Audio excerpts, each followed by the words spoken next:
এইমাত্র ফুল তুলে নিয়ে আসলাম। দেখো কি কি ফুল পেয়েছি দেখাচ্ছি। এই দেখো জবা, এখানে প্রচুর জবা ফোটে, প্রচুর। আর আছে টগর, এই দেখো টগরও নিয়ে এসছি। এগুলো টগর ফুল, দেখেছো? এই যে এগুলো হচ্ছে টগর, খুব সুন্দর টগর আছে। আর তার সাথে আছে নয়নতারা। এই যে টগর আর নয়নতারা, খুব সুন্দর ফুল ফোটে। আবার এখন নিয়ে আসলাম এই যে অনেক টগর হয়েছে।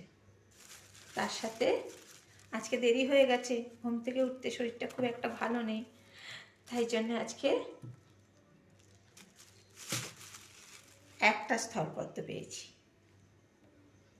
আছে অনেক উঁচুতে, কিন্তু আমি পারতে পারছি না।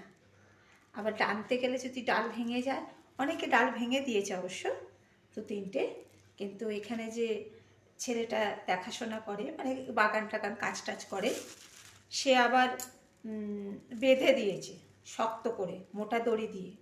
বেশি টানা যাবে না, আর বেশি টানলে ডাল ভেঙে যাবে। অল্প দাও ঠাকুরকে, ঠিক আছে, কিন্তু গাছকে অনিষ্ট করো না। আমি তো এটাই চাই যে গাছের যেন কোনো অনিষ্ট হয় না। তো এখানে ফুল আমার অনেক হয়ে গেছে, এত ফুল।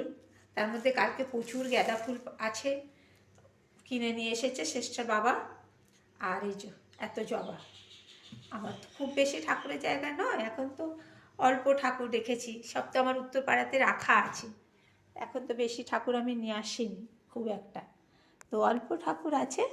তো এই যে অল্প, এই যে কালকে পুজো হয়েছে, এখন সব পরিষ্কার হবে, দেখছো? সব এখন পরিষ্কার হবে,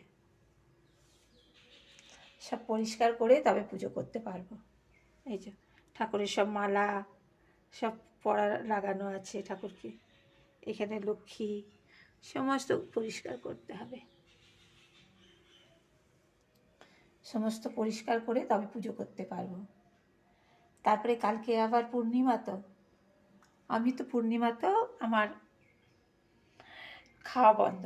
নুন খাই, কিন্তু লুচি পরোটা ডালিয়া পোলাও এইসব, ভাত খাই না।